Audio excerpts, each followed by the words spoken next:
मुर्दे से कर वसूली पर भड़के डोम समाज के लोग। भूख हड़ताल पर बैठे समाज के लोग मुर्दे भी कर देकर अपना दाह संस्कार मिर्जापुर में करा रहे हैं। इसे अजीब विडंबना कहा जाएगा। कफन पर जीएसटी और दाह संस्कार करने पर परिजनों द्वारा जजिया पर वसूली। छोटी काशी के नाम से पहचान बनाने वाला मिर्जापुर का भोगाव गंगा घाट पर शव दाह संस्कार के लिए जिला पंचायत द्वारा 1000 की वसूली ठेकेदार प्रथा से की जा रही है। छोटी काशी के नाम से पहचान बनाने वाला मिर्जापुर का भोगाव गंगा घाट पर शव दाह संस्कार के लिए जिला पंचायत द्वारा 1000 की वसूली ठेकेदारी प्रथा से की जा रही है। पिछले 3 महीने से इस अजीब कर वसूली पर आए दिन दाह संस्कार करने वाले लोगों से विवाद की चर्चा सामने आती है। दूसरी ओर प्राचीन काल से सनातन धर्म में डोम धर्मकार बिरादरी द्वारा आग देने की परंपरा है। इसी के एवज में डोम बिरादरी को दाह संस्कार करने वाले लोग इच्छानुसार धन देते थे, लेकिन मिर्जापुर में गजब का वाकया हो रहा है। यहाँ तो जिला पंचायत द्वारा दाह संस्कार के लिए 1000 की रसीद काटी जा रही है। डोम बिरादरी के लोग इसके विरोध में गंगा घाट के ऊपर भूख हड़ताल पर अपने परिजनों के साथ बैठे हैं। सैकड़ों की संख्या में पुरुष नारी अनशन पर बैठे हैं। दाह संस्कार पर सरकार कर पर आम जनमानस में खूब चर्चा हो रही है। दूसरी ओर भूख हड़ताल पर बैठे लोगों से बात करने पर अपर जिलाधिकारी पुलिस दल के साथ मौके पर पहुंचे, एक मांग पत्र लिया। इस जजिया कर पर लोगों को आश्चर्य हो रहा है कि अब इस सरकार में दाह संस्कार के लिए निर्धारित शुल्क देना पड़ रहा है। इस सरकार में मुर्दे भी कर देकर अपना दाह संस्कार कराने पर विवश है। संवाददाता महेंद्र पांडे की रिपोर्ट।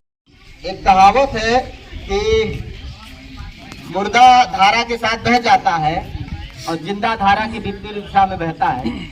तो मुझे उम्मीद है कि आप लोग जिंदा लोग हैं और आपके जिंदा होने का प्रमाण है कि यहाँ आप अपने हक के लिए लड़ रहे हैं। बाकी मुर्दे तो अपने हक अधिकार के लिए नहीं लड़ते हैं, उनको मुक्ति दी जाती है।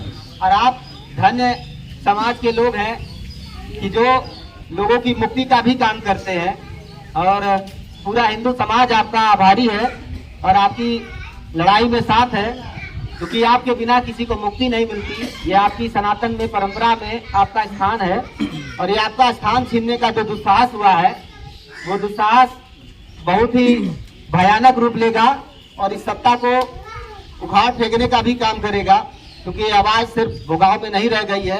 पिछले 3 दिनों में पूरे देश से मेरे पास फोन आ रहे हैं और कुछ राजनीतिक पार्टी के भी लोग इस पे आना चाहते हैं, लेकिन मैं अभी सभी को इतनी गुजारिश के साथ कहा हूँ कि भाई आप जरूर आइए, लेकिन इसको राजनीति के अखाड़े में मत उलझाइए, क्योंकि ये आस्था और परंपरा का सवाल है और आस्था और परंपरा किसी की मोहताज नहीं होती। वो एक दिन में खड़ी नहीं होती, उसको हजारों साल लगते हैं। पीढ़ी दर पीढ़ी एक नई परंपरा बनती है।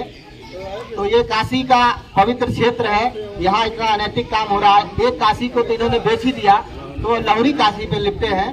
तो लहुरी काशी को बचाने का काम मुझे लगता है यहाँ के स्थानीय लोगों का है। और अगर आपकी काशी आपसे छीन गई तो निश्चित तौर पे यहाँ पे जो अन्याय होगा उसके आप ही दोषी होंगे, क्योंकि आज शमशान घाट बिका है, कल घाट बिकेगा और परसों आपके साथ और भी कुछ घटनाएं हो सकती है। तो जिंदा तो आदमी टैक्स दे ही रहा है सुबह से शाम तक, लेकिन मुर्दों को भी छोड़ा नहीं जा रहा है। तो कम से कम मुर्दों की लड़ाई आप लड़िए, अपने आखिरी समय की लड़ाई लड़िए और इस समाज के साथ खड़े होइए। ये समाज भी सबकी लड़ाई लड़ रहा है, अकेले अपने रोजी रोटी की लड़ाई नहीं लड़ रहा है।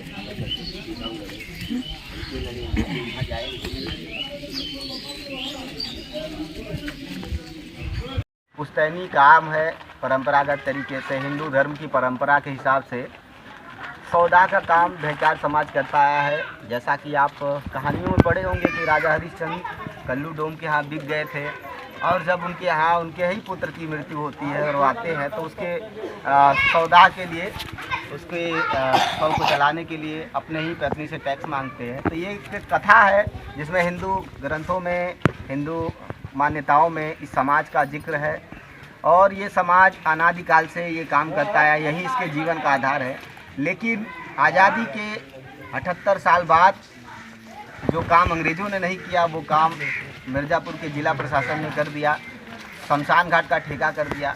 इससे न सिर्फ डोम ढाईकार समाज के रोजी रोटी को प्रभावित किया गया, बल्कि एक जो परंपरा है, एक जो सामाजिक मेल जोल की परंपरा है, जिससे एक जजमानी की प्रथा है हमारे यहाँ परंपरा है, उसको भी तोड़ने का काम जिला प्रशासन मिर्ज़ापुर ने किया है। यहाँ पे अमीर गरीब हर तरह के लोग आते हैं, जिनकी मृतक शवों को दाह संस्कार किया जाता है। लेकिन अगर किसी से एक निश्चित राशि वसूली जाती है, अभी 1000 रुपये का इनके साथ एक रसीद कटती थी, दबाव पड़ने पर इन्होंने हालांकि कुछ कम किया है, लेकिन दैकार समाज इसके बिल्कुल खिलाफ है, बल्कि आम नागरिक भी इसके खिलाफ है। क्योंकि अगर मान लीजिए कोई गरीब आदमी मर जाता है, आप देखते होंगे कि किसी के पास खाने के पैसे नहीं होते, तमाम गरीब लोग हैं, तो उनके पास अगर 1000 रुपया नहीं होगा तो मैं क्या प्रशासन से पूछना चाहता हूं कि क्या उन्हें मुक्ति का भी अधिकार नहीं है इस देश में? मतलब अगर मान लीजिए किसी ने रसीद नहीं कटाया, जितने की भी रसीद है, तो क्या इस घाट पे उसको जलने नहीं दिया जाएगा? अच्छा हरीशचंद्र जी, जब 1000 रुपये ये लेते हैं तो उसके बदले हमको कुछ देते भी हैं कि सिर्फ 1000 रुपये का टोकन कटता है बस? ये तो नागरिकों से पूछने की बात है। ये जो नागरिक 1000 रुपया उनको दे रहे हैं, तो नागरिकों को निश्चित तौर पे सवाल करना चाहिए। आपका सवाल जायज़ है। देखिए, यहाँ पे जो सौदा करने वाले लोग हैं वो अपना लकड़ी लेके आते हैं, अपना सौदा का सामान लेके आते हैं, अग्नि देते हैं डोम दैकार समाज के लोग, और डोम दैकार समाज के लोग ही उसको जलाते हैं। तो मतलब निश्चित तौर पे पूरा क्रियाक्रम बस जिला पंचायत ने ये जो ठेका दिया है उसमें सिर्फ वसूली का काम किया है। उनकी कोई जिम्मेदारी नहीं है, उनकी कोई नैतिक जिम्मेदारी नहीं बनती है। बस वो सीधा वसूली कर रहे हैं और अपनी जेब भर रहे हैं। नागरिकों को क्या मिल रहा है, क्या नहीं मिला, क्या सुविधाएं आप देख सकते हैं। यहाँ पे कोई किसी भी प्रकार की सुविधा नहीं है, न लोगों के बैठने की सुविधा है, न उनके पीने के लिए पानी है, और कोई भी उस तरह की बुनियादी सुविधाएं नहीं है। हालांकि इतने आलीशान शमशान घाट की ज़रूरत भी नहीं थी। यहाँ पे एक मेला का स्थल था, प्राचीन मेला भी लगता है प्राचीन काल से, इसको काशी का दर्जा मिला है, एक प्राचीन जगह है। यहाँ मोक्ष की कामना से लोग आते हैं, और ऐसी मान्यता है कि यहाँ भाई सौ जलने से उनको मुक्ति मिल जाती है और वो स्वर्ग जाते हैं। यहाँ एक प्राचीन मंदिर भी है। तो ये जो पूरा खेल है कुछ लोगों की दिमाग की सनक का खेल है। होता है कि भाई ये जो वंचित लोग हैं, हाशिए के लोग हैं, ये इनकी आवाज़ नहीं है, इनको दबा दिया जाएगा, और जब ये दब जाएंगे तो इनके खिलाफ इनके साथ कोई बोलने वाला नहीं होगा, हम मनमानी करेंगे।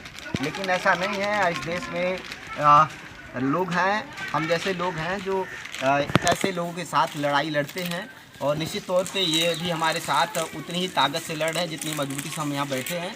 और ये समाज अब जाग चुका है और अपने हक अधिकार को लेने के लिए लड़ेगा। मुझे उम्मीद है कि थोड़ा सा भी शर्म बचा होगा इस सरकार को, तो निश्चित तौर पे ये ठेका तत्काल निरस्त करके समाज को इसका हक वापस देगी और अपनी की हुई गलतियों को माफ़ी मांगेगी। धन्यवाद।